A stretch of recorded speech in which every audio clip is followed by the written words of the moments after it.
Google has just officially announced its return to smart glasses in 2026, and the entire industry is already asking one question: is this the moment Google finally beats Meta? And of course, within minutes of the announcement, social media turned the early prototypes into a meme factory, comparing them to everything from blind person goggles to mini VR ski masks. But beyond the memes, the real story is much bigger. Meta has the style, it has the popularity, and it has the momentum. But Google has one feature Meta simply cannot match: true augmented computing. A giant virtual screen that floats in your world and runs real Android apps in space using Gemini's vision. Not notifications, not short replies, not a camera for live streams. A genuine computing interface sitting in your field of view, controlled by your hands, your voice, and your eyes. This one feature alone could make Google's 2026 Project Aura the first pair of glasses that actually replaces tasks you normally use your phone for. And that is why, for the first time since 2013, Google is returning to a category it once failed spectacularly at and trying to win it. To understand why this comeback is so important, we need to go back to the moment when all of this began. In 2013, Google Glass appeared on stage like something from another world. A tiny prism display above your eye, a built-in camera, hands-free photos, navigation, notifications, voice commands. It felt like a science fiction future suddenly becoming real.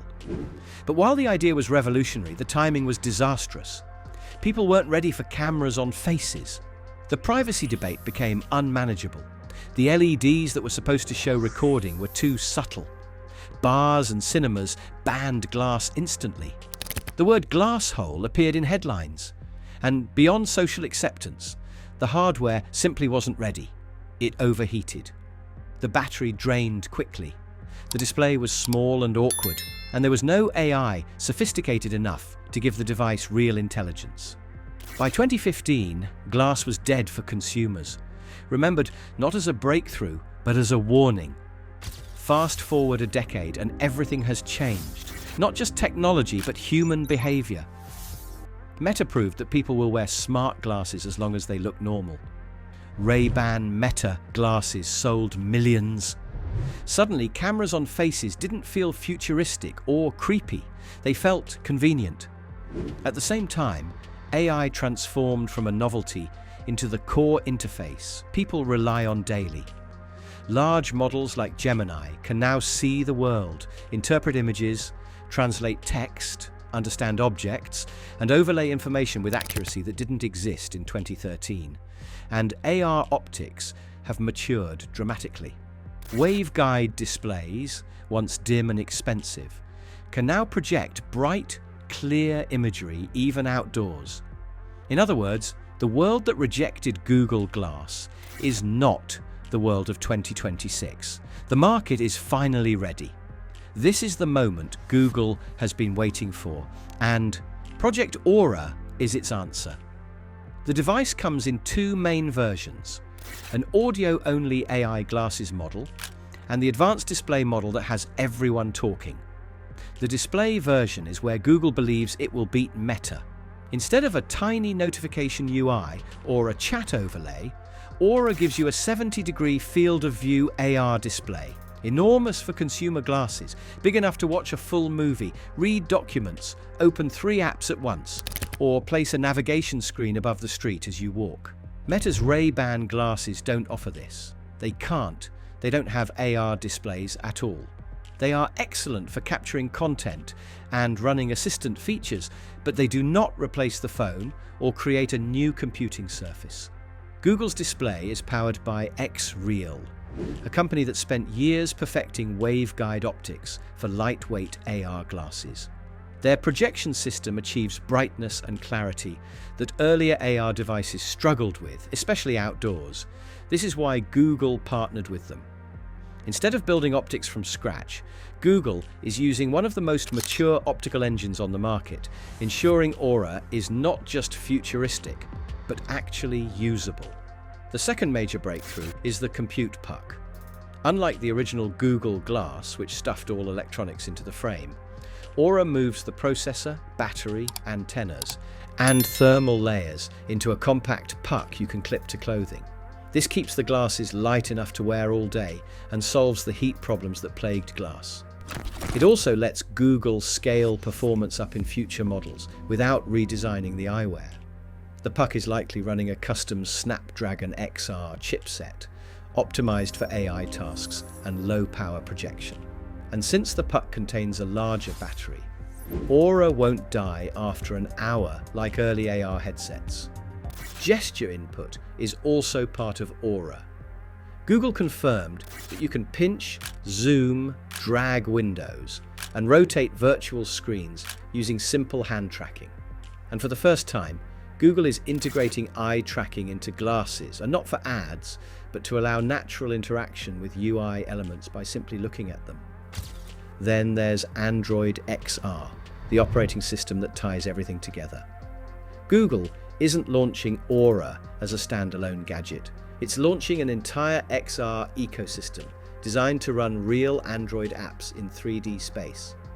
This means messaging apps, maps, YouTube, Gmail, translation tools, work apps, and even entertainment apps can appear as floating windows anchored in your environment.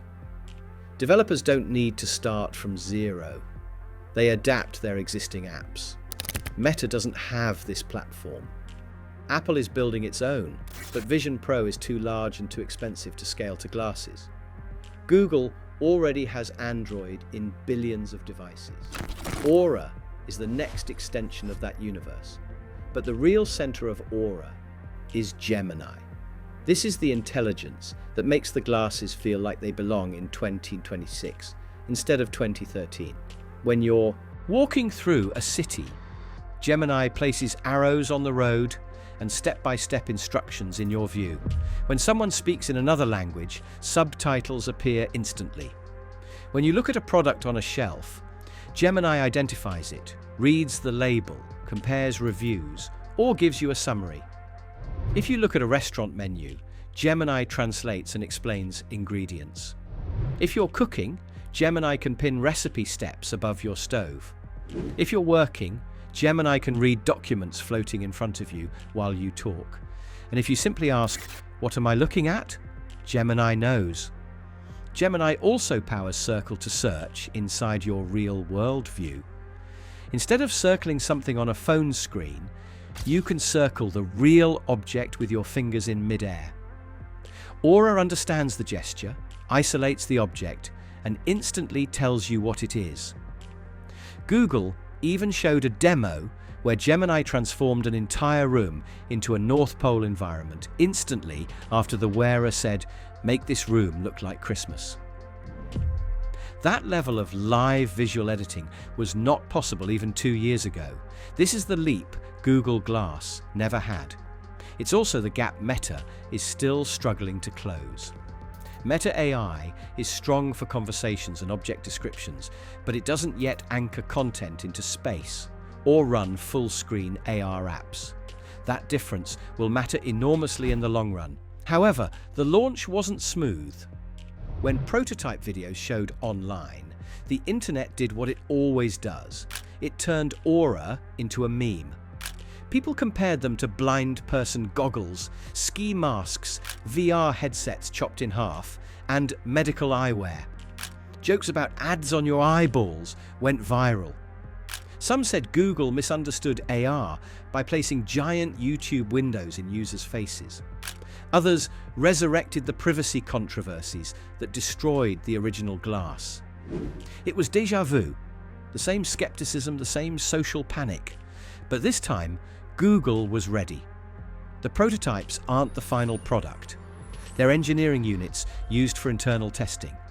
The consumer models are being co-designed with Warby Parker and Gentle Monster, two companies that specialize in making eyewear fashionable. Aura is meant to look normal, not like a sci-fi prop. This is the Meta Ray-Ban strategy, but taken further, because Google is building both fashionable frames and a full AR computing stack. Samsung is also involved. Over the last 2 years, Samsung has quietly acquired dozens of XR-related patents covering projection, gesture sensors, eye tracking, and thermal design. Their partnership with Google means Samsung will likely supply display drivers, processing modules, and manufacturing expertise for Aura. This ensures the glasses can scale globally, not just as a niche experiment. Privacy has been re-engineered from the ground up. The camera includes a large, unmistakable recording indicator. Image queries require explicit activation. Data logs can be wiped instantly. And Google acknowledges that smart glasses don't fail because of bad hardware. They fail because of bad social acceptance. Aura must feel safe to people around you, not just to the wearer. That lesson cost Google billions in 2013. They won't repeat it. Meanwhile, the market is exploding. AI glasses saw 250% growth in sales last year. Younger users are comfortable wearing technology on their face. Travelers love hands-free translation. Commuters prefer navigation that appears on the road instead of on their phone. Students use visual AI for learning. Creators use glasses to capture videos effortlessly. And regular people just enjoy not staring at their phone every 10 seconds. Aura is not designed to replace your phone right away. It starts small. Notifications, maps, texts, translations, AI summaries, hands-free capture and quick multitasking. But this is exactly how platform shifts begin. Smartwatches didn't replace phones, but they changed our habits. AirPods didn't replace speakers, but they changed how we consume audio. Glasses won't replace screens immediately, but they'll start removing dozens of tiny interactions from the phone every day, and those tiny interactions add up. Google wants to dominate that shift. Meta wants glasses for social media. Apple wants high-end spatial computing. Samsung is preparing XR patents for hardware dominance. XReal wants to own projection. But Google wants something bigger. To be the company that understands the world visually in real time through Gemini. Aura is the interface for that vision. So, who do you think wins this war? Meta's momentum or Google's AR superpowers? Let me know your thoughts in the comments and make sure you've liked and subscribed to Evolving AI so you don't miss what comes next.